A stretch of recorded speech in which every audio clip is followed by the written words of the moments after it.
야곱이 그 어머니 리브가에게 이르되 내 형 에서는 털이 많은 사람이요 나는 매끈매끈한 사람인즉 아버지께서 나를 만지실진데 내가 아버지의 눈에 속이는 자로 보일지라 복은 고사하고 저주를 받을까 하나이다. 어머니가 그에게 이르되 내 아들아 너의 저주는 내게로 돌리리니 내 말만 따르고 가서 가져오라. 그가 가서 끌어다가 어머니에게로 가져왔더니 그의 어머니가 그의 아버지가 즐기는 별미를 만들었더라. 리브가가 집안 자기에게 있는 그의 맏아들 에서의 좋은 의복을 가져다가 그의 작은 아들 야곱에게 입히고 또 염소 새끼의 가죽을 그의 손과 목에 매끈매끈한 곳에 입히고 자기가 만든 별미와 떡을 자기 아들 야곱의 손에 주니 야곱이 아버지에게 나아가서 내 아버지여 하고 부르니 이르되 내가 여기 있노라. 내 아들아 네가 누구냐? 야곱이 아버지에게 대답하되 나는 아버지의 맏아들 에서로소이다. 아버지께서 내게 명하신 대로 내가 하였사오니 원하건대 일어나 앉아서 내가 사냥한 고기를 잡수시고 아버지 마음껏 내게 축복하소서. 이삭이 그의 아들에게 이르되 내 아들아 네가 어떻게 이같이 속히 잡았느냐? 그가 이르되 아버지의 하나님 여호와께서 나로 순조롭게 만나게 하셨음이니이다. 이삭이 야곱에게 이르되 내 아들아 가까이 오라. 네가 과연 내 아들 에서인지 아닌지 내가 너를 만져보려 하노라. 야곱이 그 아버지 이삭에게 가까이 가니 이삭이 만지며 이르되 음성은 야곱의 음성이나 손은 에서의 손이로다 하며 그의 손이 형 에서의 손과 같이 털이 있으므로 분별하지 못하고 축복하였더라. 이삭이 이르되 네가 참 내 아들 에서냐? 그가 대답하되 그러하니이다. 이삭이 이르되 내게로 가져오라. 내 아들이 사냥한 고기를 먹고 내 마음껏 너에게 축복하리라. 야곱이 그에게로 가져가매 그가 먹고 또 포도주를 가져가매 그가 마시고 그의 아버지 이삭이 그에게 이르되 내 아들아 가까이 와서 내게 입맞추라. 그가 가까이 가서 그에게 입맞추니 아버지가 그의 옷에 향취를 맡고 그에게 축복하여 이르되 내 아들의 향취는 여호와께서 복 주신 밭의 향취로다. 하나님은 하늘의 이슬과 땅의 기름짐이며 풍성한 곡식과 새 포도주를 내게 주시기를 원하노라. 만민이 너를 섬기고 열국이 내게 굴복하리니 네가 형제들의 주가 되고 너의 어머니 아들들이 너에게 굴복하며 너를 저주하는 자는 저주를 받고 너를 축복하는 자는 복을 받기를 원하노라.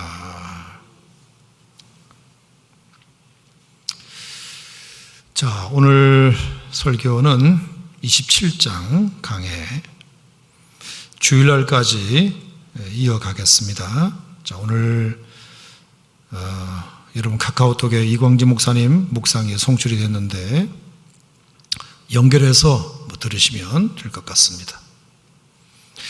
자, 창세기 27장 내용은 여러분이 너무나 잘 아시는 내용이죠. 유명한 얘기예요. 그 이삭의 아들 야곱이 형 에서를 대신하여 아버지를 속이고 이제 장자의 축복을 받았다는 그 내용입니다. 나중에 이제 에서가 돌아와 가지고 집안이 발칵 뒤집혀요. 아버지도 속았다, 형도 속았다. 그래서 아주 집안이 난리가 나고, 그래서 결국에 어머니는 그 야곱을 이제 밧다나람 하란으로 피신시키게 되는, 왜 형이 동생을 죽여버리겠다고 하니까 피신시켜 버리게 되는 이제 그런 내용이 27장 본문의 이제 대강의 내용입니다. 자, 언뜻 보면 뭐 남의 집안 얘기긴 하지만 무슨 이런 집안이 다 있나 싶은 생각은 좀 들어요. 너무 이상하고 또 너무 상식적이지 않는 그런 이야기가 기록되어 있습니다. 아버지 이삭의 행동도 너무 이상하고 또 어머니 리브가의 행동도 너무 이상하고 야곱은 또 왜 그랬을까 뭐 그런 생각이 들고 에서만 조금 손해본 것 같은 그런 느낌마저 드는 그런 이야기입니다. 게다가 여러분, 이삭과 리브가, 에서, 야곱 네 식구가 사는 이 집안은 다 믿는 가족이잖아요. 다 하나님을 믿는 가족이고, 또 왜 그 아버지 때부터 신앙의 이대를 이어오는 그런 좋은 신앙의 가정이었다 생각한다면, 어떻게 신앙의 가정에서 이런 일이 일어날 수 있는가? 어떻게 하나님을 믿는 집안에서 이런 일이 일어날 수 있는가? 라는 의구심이 들 정도로 하여간 상식적이지는 않은 그런 내용으로 보입니다. 하지만 이것이 하나님의 말씀 속에 적혀 있는 이상 교훈은 있으리라 생각하고요. 그래서 오늘과 그리고 주일을 좀 나눠 가지고 설교를 좀 제가 해보려고 합니다.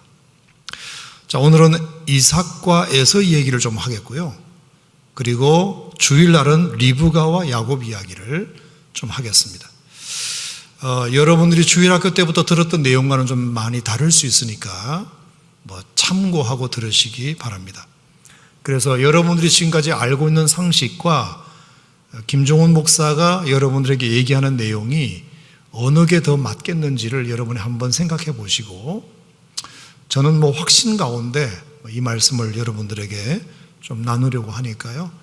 여러분들이 한번 들어보시고, 아하, 정말 이것이 참 교훈이겠다 싶으시면 아멘으로 받으시기를 바랍니다. 자, 먼저 이삭 이야기를 좀 해보죠. 자, 이삭은 믿음의 조상 아브라함의 아들입니다. 그렇죠? 약속의 아들이에요. 그냥 태어난 게 아니고 하나님에게 약속을 받고 25년을 기다려서 태어난 정말 귀한 아들이에요. 이삭은 정말 귀한 아들이었어요. 그래서 정말 믿음으로 잘 자랐고, 심지어 얼마나 그가 순종을 잘했느냐, 잘 아시는 모리아산 사건이 있잖아요.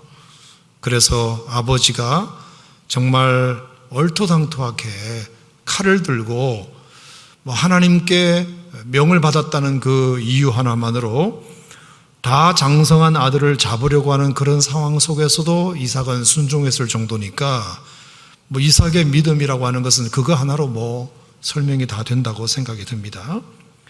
뿐만 아니라 바로 26장, 바로 앞장에서 무슨 사건이 있었죠? 그랄에서 우물 사건이 있었는데, 열심히 우물을 팠더니 그 사람들이 와가지고 우물 내놔라. 그래서 싸워보지도 못하고 그냥 줍니다. 너무나 바보같이. 그래서 다른 데 가서 또 우물을 파요. 그랬더니 또 쫓아와가지고 그 우물도 내놔라. 그랬더니 이삭이 또 그걸 줘요. 그리고 또 단대로 또 가서 우물을 파요. 그랬더니 또 쫓아와가지고 내놔라. 그래서 3번인가 4번인가를 계속 반복하는데도 이삭은 너무나 온유하게 그들이 해달라는 대로 다 해줘요. 결국에 그것이 나중에는 이삭에게 오히려 잘된 일이 됐죠. 그래서 정말 그렇게 해서 이삭은 더 우물의 근원으로 하나님께서 인도하셨으니까 쫓겨다녔지만 오히려 쫓겨다닌 사람이 더 복을 받는 이런 모습을 우리들에게 보여준 것을 보면 하여간 이삭은 정말 언제까지는 믿음이 참 훌륭한 사람이었다 하는 것을 우리가 알 수 있습니다. 자, 그런데 말입니다. 자, 27장 1절에 갑자기 이삭이 나이가 많아 눈이 어두워서 잘 보지 못하는 때가 됐다. 27장 1절을 이렇게 시작하는데 딱 읽는 순간 걱정이 되는 본문이에요. 자, 나이가 많다는 말도 그런데다가 눈이 어두워서 잘 보지 못하는 데다가 무슨 사고를 칠 것 같은 불길한 예감을 주는 그런 본문이 아닐 수 없습니다. 자, 여기서 나이가 많았다는 말을 이제 우리가 이렇게 계산을 해보니까 대충 137세 정도 되었을 때인 것 같아요. 이삭의 나이가. 그러니까 나이가 많다는 말이 틀린 말은 아니죠. 나이가 많았다. 자, 그런데 나이가 많아지는 것이 여러분 좋은 점도 있어요. 나이가 많아서 노인이 되는 사람도 있지만 나이가 많아서 어른이 되는 사람도 있거든요. 그래서 어른이 되면 생각이 깊어지고 아무래도 젊은 사람들보다 생각이 깊고 또 생각이 넓어지고 마음 씀씀이가 커지고 그렇게 되잖아요. 그러면 이제 그걸 어른이라 그러잖아요. 어른. 근데 이삭이 나이가 많아서 어른이 되었다기보다는 그냥 노인이 된 것 같은 그런 느낌이 좀 듭니다. 그게 뭐냐면 눈이 어두워졌다는 뜻이 이 말이에요. 눈이 어두워져 잘 보지 못했다. 자, 물론 나이가 들면 육체적으로 눈이 어두워질 수 있죠. 당연히 어두워질 수 있어요. 그런데 제가 가만히 이제 이게 성경 말씀을 분석을 해보니까 단순히 나이가 들어서 눈이 어두워졌다는 것이 자연스러운 현상으로 보기에는 몇 가지 걸리는 부분이 있어요. 자, 급격히 눈이 어두워져서 에서와 야곱을 구별하지 못할 정도였잖아요. 자기 아들도 구분하지 못할 정도로, 그러니까 아들이 아버지를 속여 먹으려면 충분히 속여 먹을 수 있을 정도인 것처럼 아주 눈이 많이 어두워졌어요. 자, 그런데다가 무슨 말까지 하느냐 하면 2절에 이삭이 이르되 내가 이제 늙어서 어느 날 죽을는지 모르겠구나. 언제 죽을는지 모르겠구나. 이렇게 말해요. 자, 근데 여러분 재밌는 사실을 하나 보여드릴까요? 원래 이삭이 몇 세에 죽죠? 몇 세에 죽어요? 180세에 죽어요. 정확하게. 자, 그러면 제가 지금 이때 나이가 몇 살이라고 그랬죠? 137세. 그러면 앞으로 죽을 날이 미안하지만 43년 더 남았어요. 43년이나 더 남았는데도 지금 이삭은 자기 입으로 뭐라고 말하고 있느냐 하면 내가 나이가 많아서 죽을 날이 곧 다가온 것처럼 말해요. 저는 이것을 건강염려증이다 이렇게 부르고 싶어요. 건강에 대한 지나친 염려가 이삭에게 있었구나. 자, 그러면 왜 아직도 43년을 더 살 날이 있음에도 불구하고 이삭은 왜 갑자기 이렇게 마음 약해진 소리를 했을까? 아들아, 내가 나이가 많고 눈이 어두워지고 언제 죽을지 모르겠다. 이런 얘기를 왜 죽기 43년 전부터 하고 다녔을까? 제가 한번 조사를 해봤어요. 조사를 해보니까 어떤 문제가 있었는가 하면 여러분 이삭이 채소를 좋아했나요? 고기를 좋아했나요? 뭘 좋아했죠? 자, 이렇게 묻는 이유가 있죠. 고기를 좋아했어요. 왜요? 첫아들 에서가 사냥한 고기를 너무 좋아했어요. 그게 이제 25장에 28절에 나오잖아요. 에서는 사냥꾼이었다. 그래서 뭐라고 그게 표현되냐면 에서가 잡아온 고기를 좋아함으로 에서를 사랑했다 이렇게 돼 있어요. 자, 아버지가 고기를 좋아하니까 첫아들은 계속 고기를 잡아다가 갖다 대는 겁니다. 그러면 그 고기를 젊은 시절부터 이삭은 아주 좋아했어요. 고기를. 얼마나 많이 먹었겠습니까? 자, 고기 좋아했다 이 얘기고요. 그 다음에 27장 19절을 한번 보세요. 19절. 자, 야곱이 형으로 변장을 하고 축복 기도를 받으러 왔을 때 야곱이 아버지에게 이런 얘기를 해요. 자, 19절입니다. 야곱이 아버지에게 대답하되 나는 아버지의 맏아들 에서로소이다. 아버지께서 내게 명하신 대로 내가 하였사오니 그 다음 보세요. 원하건대 일어나 앉아서 내가 사냥한 고기를 잡수세요. 일어나 앉으세요. 이 말은 무슨 말이죠? 지금 뭐 하고 있다? 누워 있다. 이삭이 지금 누워 있어요. 자, 그러면 연결해 보세요. 나이가 많아. 눈은 흐리고 그리고 내가 언제 죽을지 모르겠다. 그러니까 누워 있는 거예요.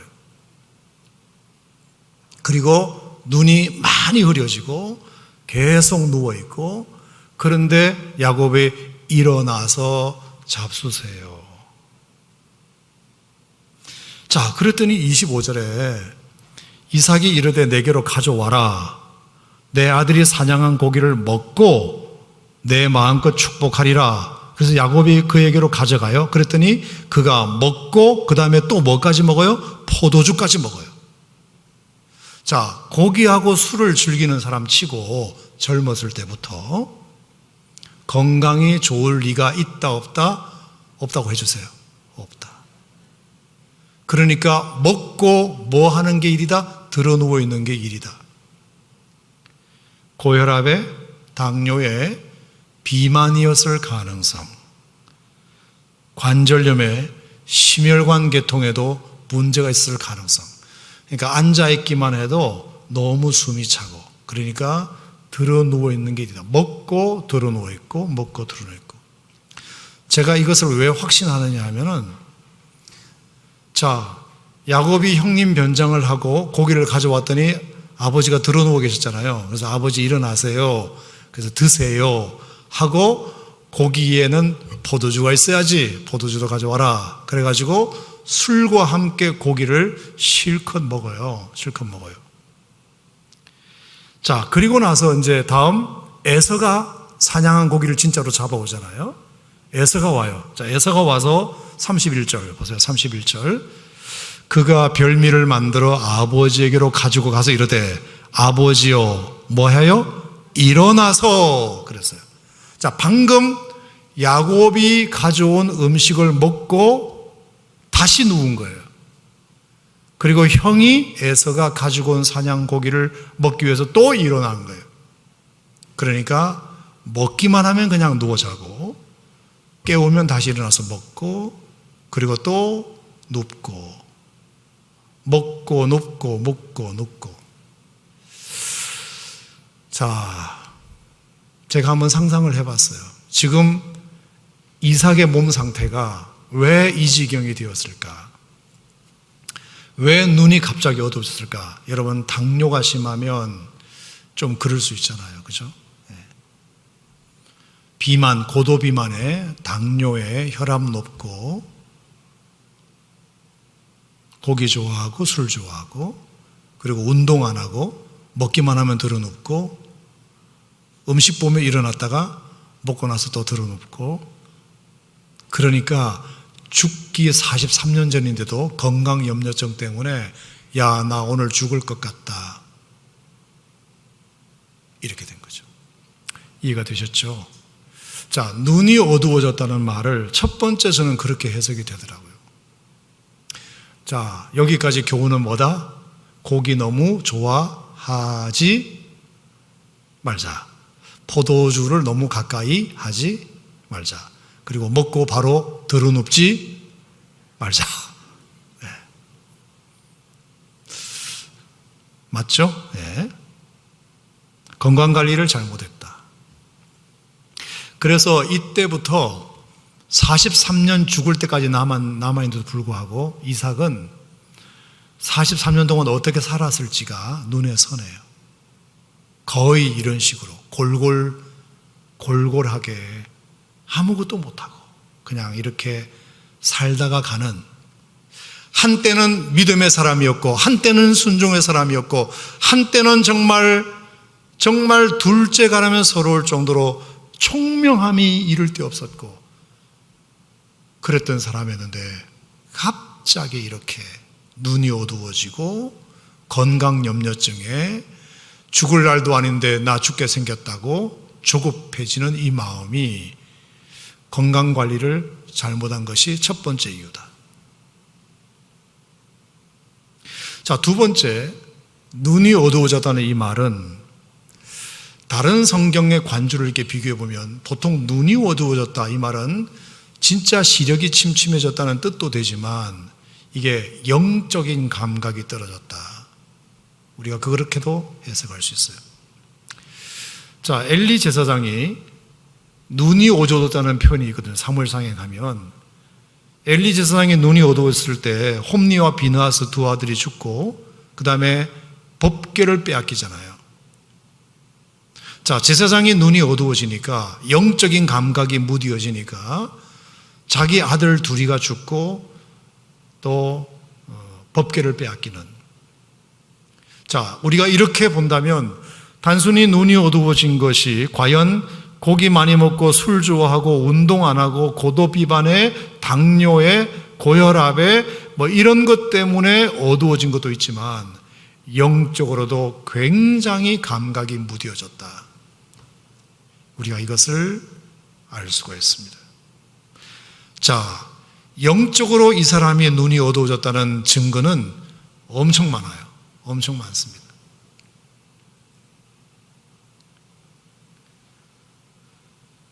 눈이 어두워지니까 에서와 야곱을 몰라보잖아요. 아무리 그래도 어떻게 아들을 몰라봅니까? 자, 왜 영적으로 눈이 어두워졌을까? 자, 영적으로 눈이 어두워진 증거를 몇 가지 한번 얘기를 좀 해보도록 하겠습니다. 자, 먼저 26장을 한번 보겠습니다. 26장 34절 바로 앞인데요.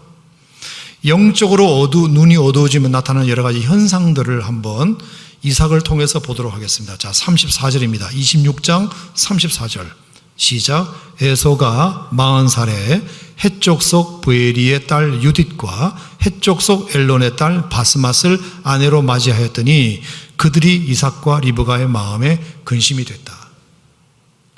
자, 에서의 결혼 얘기가 나와요. 자, 며느리가 들어왔는데 좀 신기한 것은 에서가 40살에 결혼을 했는데 두 여자와 결혼을 해요. 헷족속 브엘의 딸 유딧과 헷족속 엘론의 딸 바스맛을 아내로 맞아요. 한 번에 두 여자랑 장가를 갔는지 아니면 한 해에 결혼을 두 번 했는지는 몰라요. 근데 제가 볼 때 그냥 일부 이처를 한 것 같아요. 자, 헷족속 하면 가나안 족속이고 하나님께서 아브라함을 통해서 주시기를 가나안 여자들 중에서 며느리를 삼지 말고 저 밧단 아람 저기 우리 형제들 믿음의 가문에서 자매를 데리고 와서 결혼을 시켜라 해서 리브가가 이삭과 결혼한 것 아닙니까? 자기 어머니 아버지가 그렇게 만나서 결혼한 것을 뻔히 알면서도 이 큰아들 에서는 나는 엄마 아빠처럼 안 할 거야. 나는 내 맘대로 내가 좋아하는 여자 고를 거야. 여기 얼마나 아름답고 예쁜 여자들이 많은데 굳이 내가 저 강을 건너서 우리 아버지처럼 해야 돼? 나 그렇게 싫어. 그렇게 해서 에서가 아버지는 절대로 허락하지 않았으리라 생각합니다. 자, 여기 마음에 근심이 되었다고 했으니까. 그러니까 허락도 안 받고 그냥 결혼을 해버렸다. 그것도 한 여인이 아니라 두 여인을 했다. 그러니까 에서는 어떤 사람인지 대충 감을 잡으셨죠.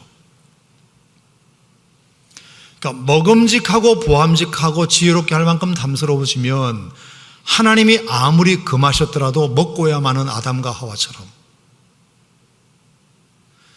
이삭과 리브가가 그렇게 뜯어말림에도 불구하고 에서는 자기 하고 싶은 대로 하는 사람이었어요.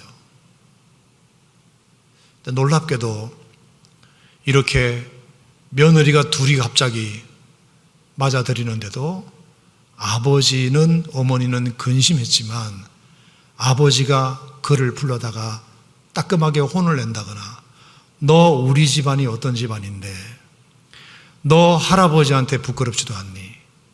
할아버지가 하나님의 명을 받아 저 갈대아우로에서 저 하란에서 유브라데스강을 건너 수백 킬로를 건너와서 여기에 정말 하나님의 나라를 세우기 위하여 믿음의 조상이 되신 분인데 우리가 이 믿음의 가문을 이어가야 되는데 어떻게 네가 이렇게 여기에서 함부로 너 좋다고 그것도 두 여자씩이나 우리 집안에 드릴 수 있니? 라고 혼꾸녕을 냈다는 기록이 없고 그냥 근심만 했다.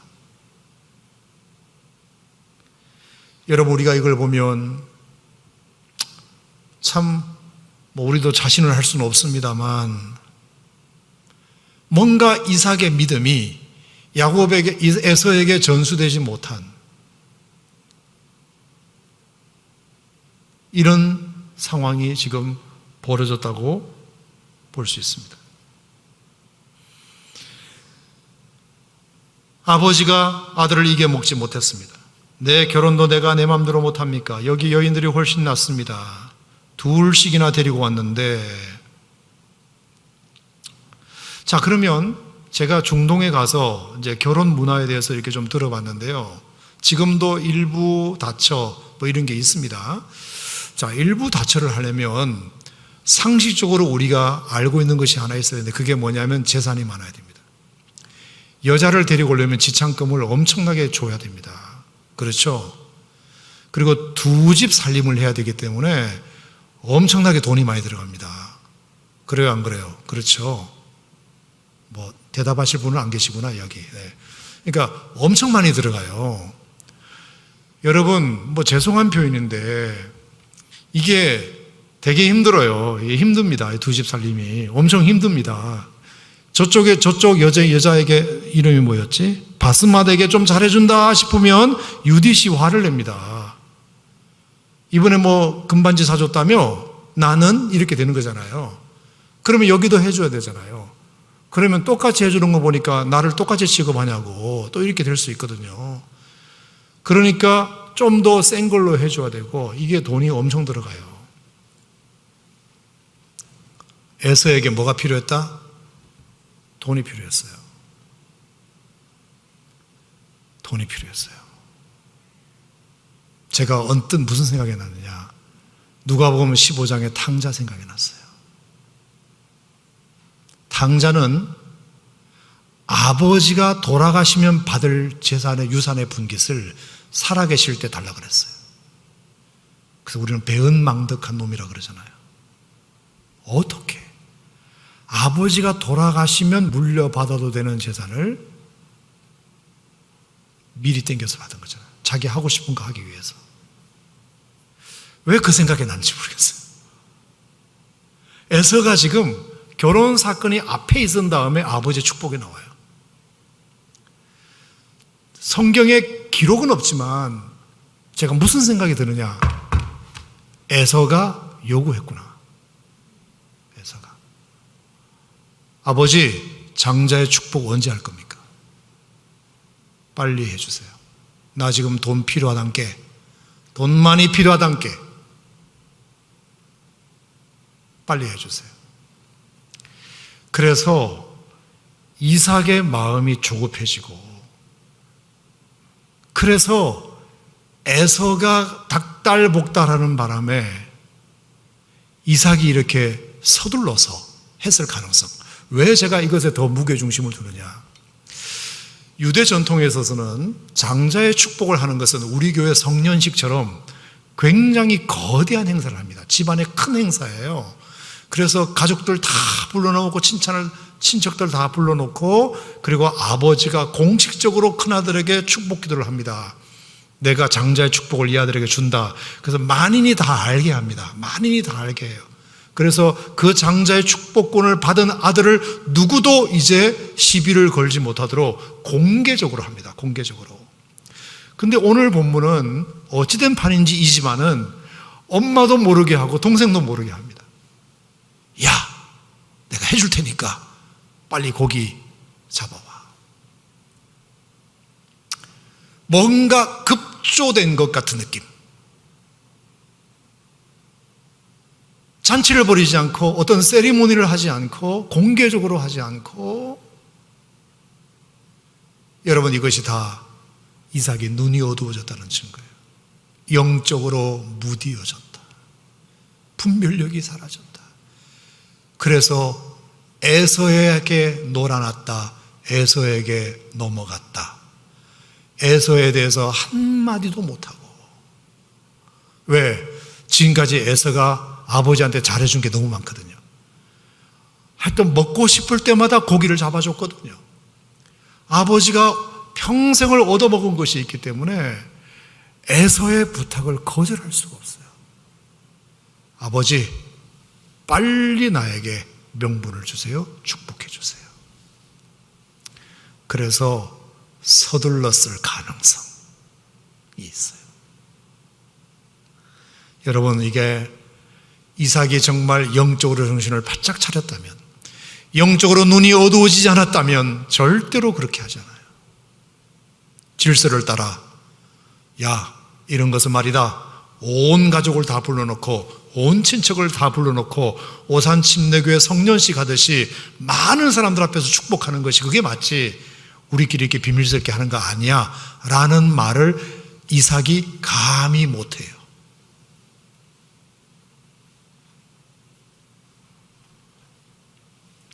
이건 영적으로 눈이 어두워졌다는 뜻이에요. 또 하나 제가 이렇게 묵상을 해보니까 자, 우리가 지난번에 우리가 성경 말씀을 공부할 때 40살에 이삭과 리브가가 이제 결혼을 장가를 갔는데 20년 동안 아이가 없자 이삭이 하나님 앞에 기도를 합니다. 우리 집안에도 자녀를 달라고. 왜? 자기 아버지에게 자기를 낳기 위해서 25년 동안 기다렸다는 그 경험이 있기 때문에 그 트라우마가 있기 때문에 혹시 자기에게도 그런 일이 있을까 봐 불안한 마음에 초조한 마음에 간절히 기도해요. 이삭이 그때까지는 좋았어요. 그래서 두 아들을 얻었잖아요. 그런데 어쩌면 이삭이 이 모습을 봤을 때 이삭에게 어떤 마음이 있었는가? 그래, 내가 기도하니까 하나님이 응답해 주시는구나. 하나님의 응답이 100%인데도 내가 기도하니까 하나님 응답해 주시는구나. 자, 여러분 여기 강대상에 물이 있잖아요. 전사님 여기 물 좀 갖다 두실래요? 라고 부탁했다고 칩시다 제가. 그럼 전사님이 물을 여기다 갖다 놓을 거 아닙니까? 그러면 전사님이 물을 갖다 준 것이 고맙죠. 나는 내가 부탁했는데 들어준 거잖아요. 근데 내가 이렇게 말해보세요. 이건 내가 갖다 놓으라고 해서 갖다 놓은 거라고. 여러분 이렇게 말해버리면 말이 이상해지는 거예요. 내가 갖다 놓으라고 해서 갖다 놓은 거라고 이렇게 자랑을 해버리면 여러분은 저를 어떻게 생각하시겠어요?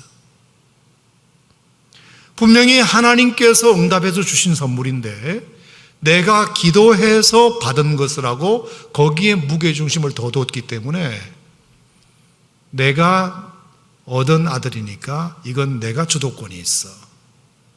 이 마음이 이삭에게 분명히 있었다고 생각합니다. 여러분 이것도 영적으로 눈이 어두워진 거예요.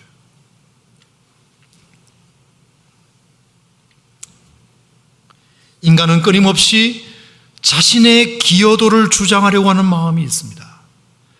내가 기여한 만큼 큰 소리를 칩니다. 똑같습니다. 예외가 없습니다. 그래서 에베소 2장 8절 9절에 너희가 그 은혜에 의하여 믿음으로 말미암아 구원을 받았나니 이것은 너희에게서 난 것이 아니라고 말씀하셨고요. 이건 하나님의 선물이다. 이거는 행위에서 난 것이 아니니 이는 누구든지 자랑치 못하게 하려 함이니라. 분명히 우리의 믿음으로 하나님의 은혜를 우리가 받고 구원을 얻지만 이 믿음조차도 우리는 절대로 자랑할 것이 못 된다. 아멘입니까 여러분? 행위에서 난 것이 아니니 이건 누구든지 자랑할 수 없다. 100% 하나님의 은혜다. 우리가 이 마음으로 교회 생활하고 신앙생활을 해야 되는데 조금이라도 나의 기여도를 주장하는 순간 눈이 어두워집니다. 영적으로. 그래서 제가 옛날에 고흥에 가서 어떤 목사님한테 들었던 얘기 했잖아요. 장로님이 그 교회에서 헌금을 1년 재정 통계를 내면 절반이 그 장로님 헌금이래요. 1년 동안 1억의 헌금이 들어왔다면 그 장로님이 5천만 원 헌금한 거래요. 혼자서. 그러니까 얼마나 그 교회에서 말발이 세시겠어요. 그죠? 내가 없으면 이 교회 안 돼. 근데 그 목사님 말씀이 뭐냐? 일체 교회에서 아무 말씀이 없으시대요. 그래서 물어봤답니다. 아니 장로님 이렇고 저럴 수 있는데 장로님은 어떻게 이렇게 겸손하세요? 그랬더니 내가 헌금을 많이 하는데 말까지 많으면 어떻게 되겠냐고.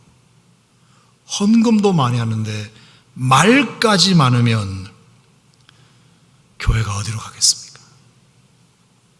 저는 헌금을 많이 하기 때문에 입을 닫아야 됩니다. 그래야 교회가 흔들리지 않습니다.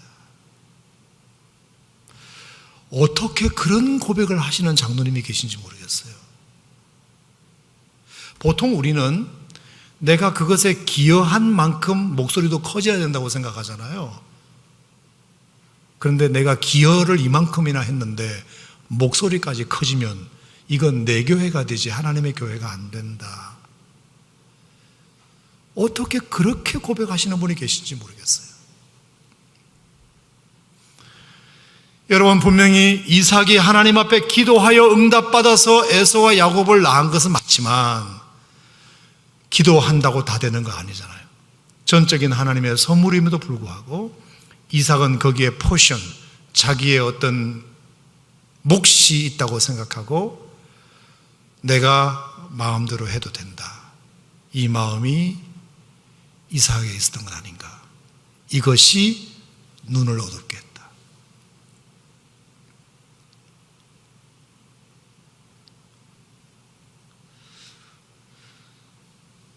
자, 그 중에서도 저는 가장 그럼에도 불구하고 이삭의 눈이 어두워졌던 결정적인 이유는 뭐냐? 그것은 바로 리브가와 함께 들었던 그 하나님의 뜻과 계획을 무시했기 때문이라고 생각합니다. 자, 25장 23절에 보면 에서와 야곱이 태중에 있을 때 리브가가 물었습니다. 너무 둘이서 싸우길래 하나님 어떻게 된 겁니까? 라고 물었더니 25장 23절에 하나님이 말씀하셨어요. 두 국민이 너의 태중에 있구나. 너의 민족이 복중에서부터 나눌 거야. 이 족속이 저 족보다 강하겠고 큰 자가 어린 자를 섬기리라 그랬어요. 큰 자가 어린 자를 섬기리라. 이게 하나님의 말씀이었어요. 자, 이것을 리브가가 꿈에 듣고 남편과 나누었겠죠. 여보, 하나님께 물었더니 하나님이 이렇게 말씀하시네요. 분명히 처음 태어난 아이가 있고 두 번째 태어난 아이가 있는데 하나님이 두 번째 아이에게 복을 주시겠다고 하나님이 말씀하시네요. 부부끼리 분명히 공유했을 거 아닙니까? 그런데 리브가는 그 말씀을 끝까지 믿었어요. 끝까지.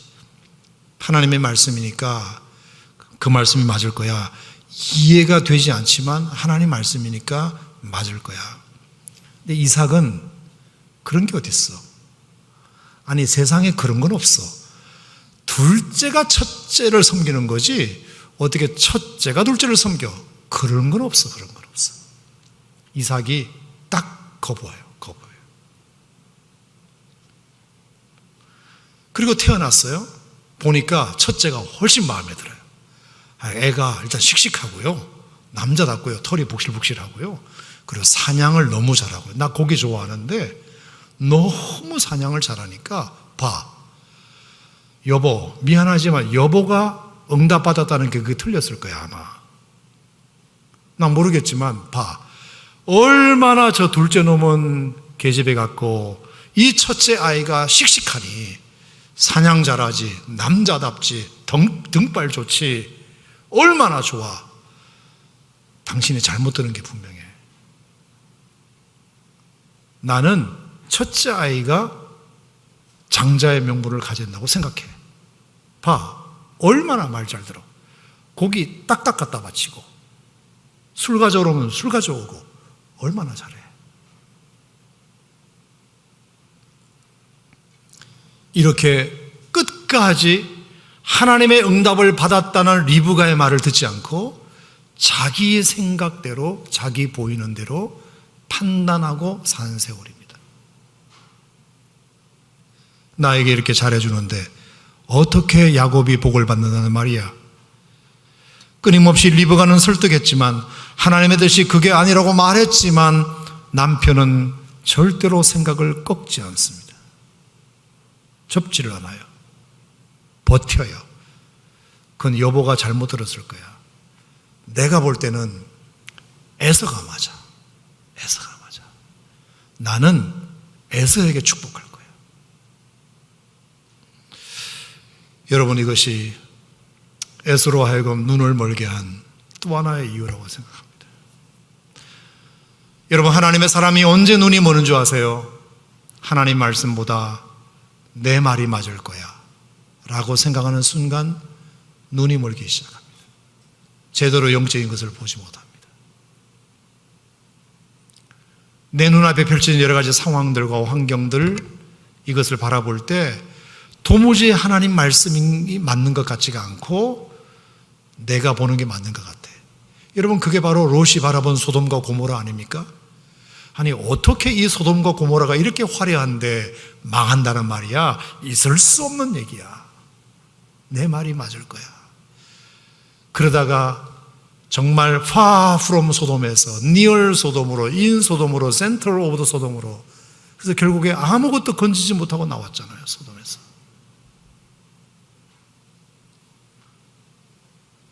하나님의 말씀이 맞았구나. 내가 좋아하는 것 때문에, 나의 판단과 내 생각 때문에 부인이 분명히 하나님 응답을 들었다고 말해 줬는데도 불구하고 여보가 잘못 들었던지 아니면 하나님이 잘못 말씀하셨던지 봐.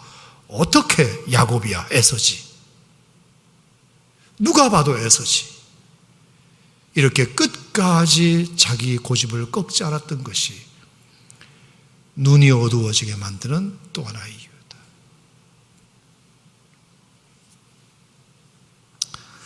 사랑하는 성도 여러분, 짧은 얘기지만 참 우리에게 많은 교훈을 준다고 생각해요.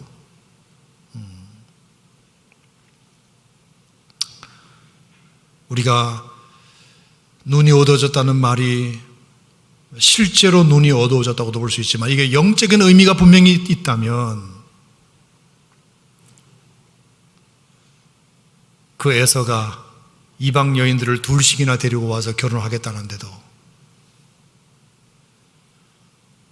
아버지의 강력한 권위로 그것을 막아내지 못하고, 왜? 에서한테 내가 얻어먹은 게 너무 많으니까. 그래서 근심이 돼요. 그 며느리들이 그 집안에서 얼마나 힘들었는지 몰라요. 나중에 또 나와야 제가 주일날 얘기하겠지만 리브가는 더 힘들어했어요. 시어머니로서 너무너무 힘들어했어요. 사는 재미가 없다고 말했으니까요. 얘기가 안 통하니까 뭐 이렇게 신앙 얘기를 주고받을 수가 있나, 이러니까 너무너무 힘든 거죠. 에서가 돈이 많이 필요하니까 결국에 아버지를 꼬드겨가지고 빨리 축복해달라고 이렇게 되니까 이 집안이 권위가 서지 않고 눈이 어두워져서 이상한 길로 가게 되는 이런 일이 벌어지게 된다. 부모가, 어른이 자기가 좋아하는 기호를 너무 그것에 심취하면 이게 약점이 잡힐 수 있겠구나 하는 생각도 들었고요. 내가 기도해서 응답받은 것이 아니라 하나님이 응답 주신 그 은혜를 생각하지 않고 나도 그것에 일정 부분 기여했다고 생각하고 나의 포션을 거기에서 자꾸 주장하려고 하는 순간 사람은 영적으로 어두워진다. 뿐만 아니라 하나님의 말씀과 하나님의 응답이 분명히 있었다고 리브가가 전해주었음에도 불구하고 그것을 귀퉁으로 듣고 그것을 농담으로 생각하고 자기 판단이 더 맞을 거라고 생각하고, 봐, 여보 말이 틀렸어. 야곱보다 확실히 에서잖아. 얼마나 애가 훌륭해, 씩씩해, 사냥 잘해, 남자다워. 그리고 내가 어디서든지 둘째가 장자의 자리를 차지한다는 것은 들어본 적이 없네. 이렇게 자꾸 주장하는 거죠. 여러분, 이것이 우리의 눈을 흐리게 만드는, 판단력을 흐리게 만드는 여러 가지 요소들이라고 생각합니다. 사랑하는 성도 여러분, 하나님의 말씀은 예나 지금이나 영원토록 동일하신 줄 믿으시기 바랍니다. 하나님 말씀은 진리가 아닌 것처럼 보여도 결국은 진리입니다. 여러분의 판단이 지금은 아무리 맞는 것 같아도, 여러분의 눈이 아무리 옳은 것 같아도 결국에는 틀립니다. 우리가 이것을 믿고 하나님의 말씀을 끝까지 붙들고 가는 것이 여러분의 영적인 눈이 흐려지지 않는 비결인 줄 믿으시기 바랍니다. 믿으시기 바랍니다. 자, 그러니까 나중에 이 일로 이삭은 정신을 차립니다. 자, 33절 말씀 한번 볼까요? 27장 33절. 자, 이 사건은 이제 뭐냐 하면 야곱에게 에서인 줄 알고 축복을 했잖아요. 자, 축복을 하고 이제 돌아갔는데 에서가 뒤에서 왔어요.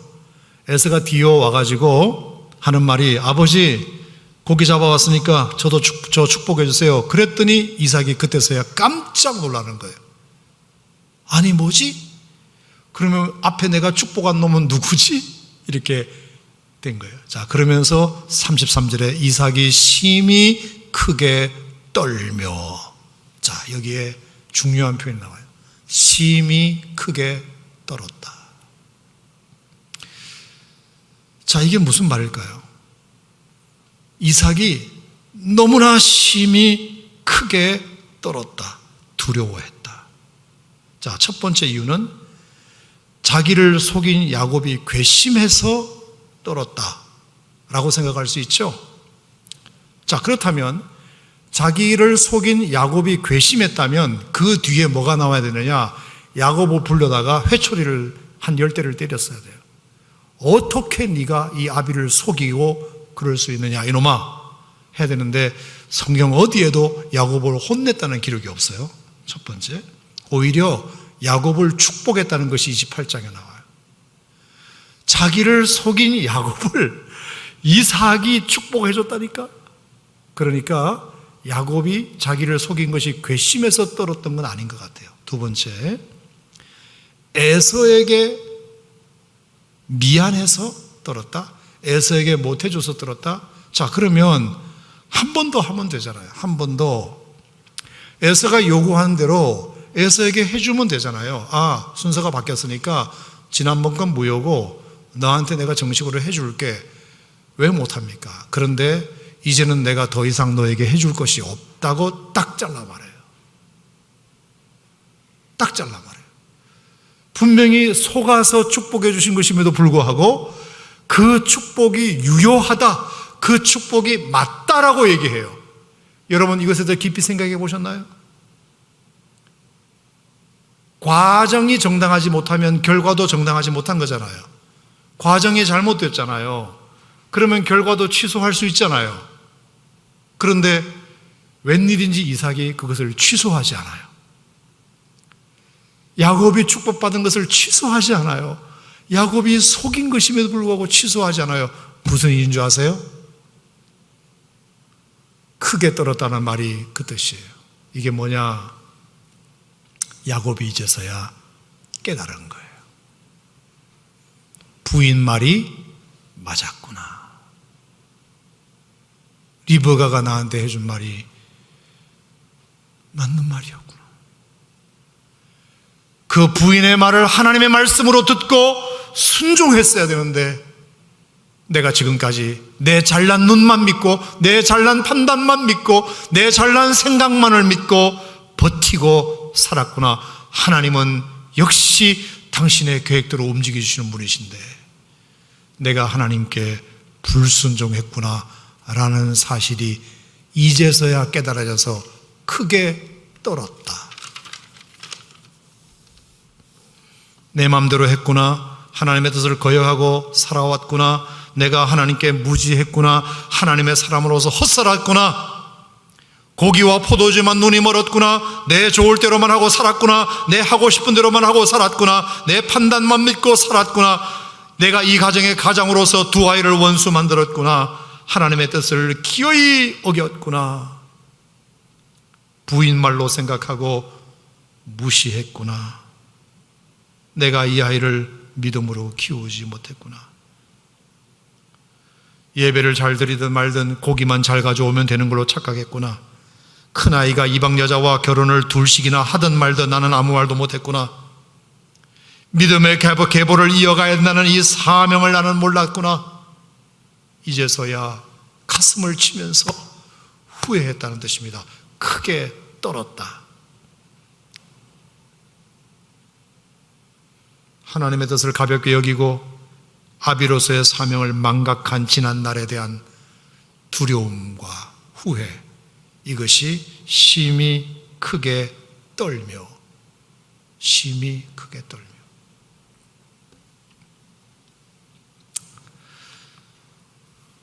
분명히 이삭에게는 하나님께서 주신 사명이 있는데 그 사명을 자기 눈에 보이는 것 거절하지 못하고 자기 입에 먹고 싶은 것 때문에 거절하지 못하고 그렇게 살다 보니 자기 몸 다 망가지고 고혈압에 당뇨에 비만에 관절염에 통풍에 먹으면 누워야 되고 고기 좋아하고 술 좋아하고 자기 인생 다 망가지고 하나님의 사명 지키지 못하고 에사한테 휘둘려 가지고 비밀리에 축복하려고 했던 이 모든 것들이 다 내가 영적으로 눈이 어두워서 이렇게 됐구나. 내가 왜 이렇게 되었을까? 나는 한때 믿음의 사람이었고 나는 한때 순종의 사람이었고 나는 그래도 아버지에게 하나님에게 순종하며 살았던 사람이었는데 내가 언제부터 내가 이렇게 되었나? 갑자기 밀려든 그 후회와 염려와 그리고 하나님의 뜻을 거역하며 살았다는 것에 대한 두려움이 그를 순간적으로 엄습하게 되는 거죠.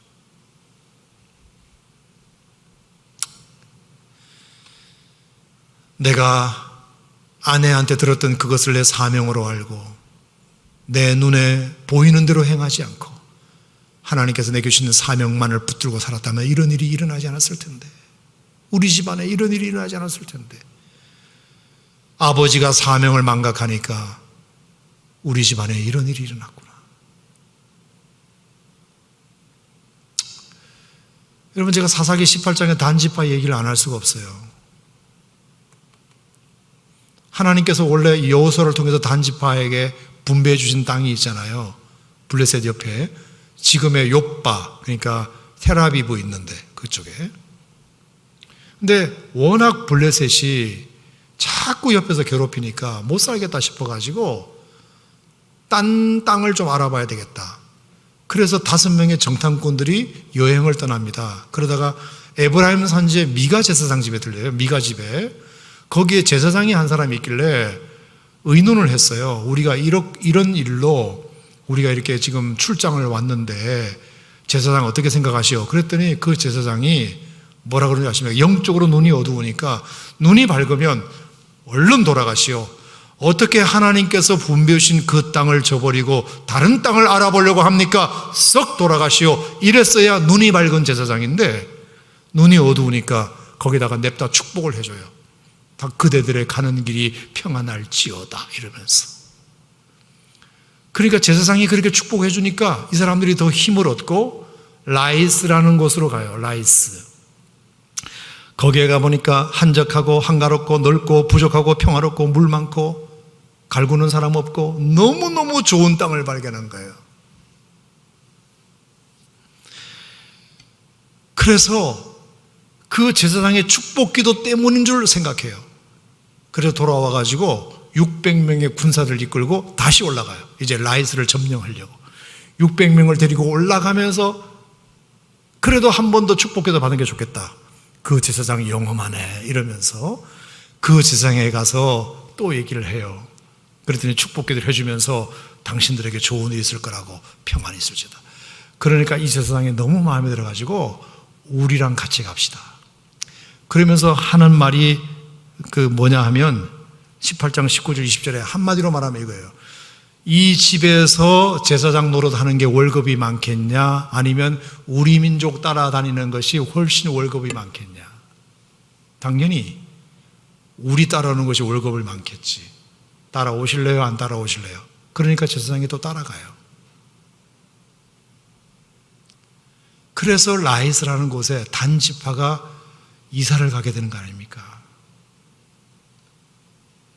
거기서 다 멸해버립니다.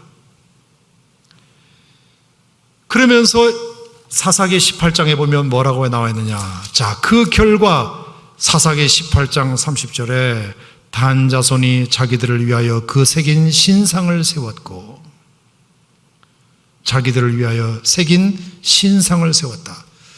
자, 그때부터 이 단은 베델과 함께 두고두고 우상의 본거지가 됩니다. 우상의 본거지가 돼요. 자기들을 위하여 새긴 우상을 만들고 신상을 만들고, 자, 이게 뭐죠? 하나님께서 단지파에게 올려주셨던 그 땅에 대한 사명이 있는데 그 사명을 무시하니까 눈이 흐려져 가지고 이렇게 결국에 엉뚱한 곳으로 가서 신상을 만들고 우상을 만들고, 그래서 그 이후로 단지파가 성경에 소리 소문 없이 사라졌다는 얘기 여러분 들으셨을 텐데,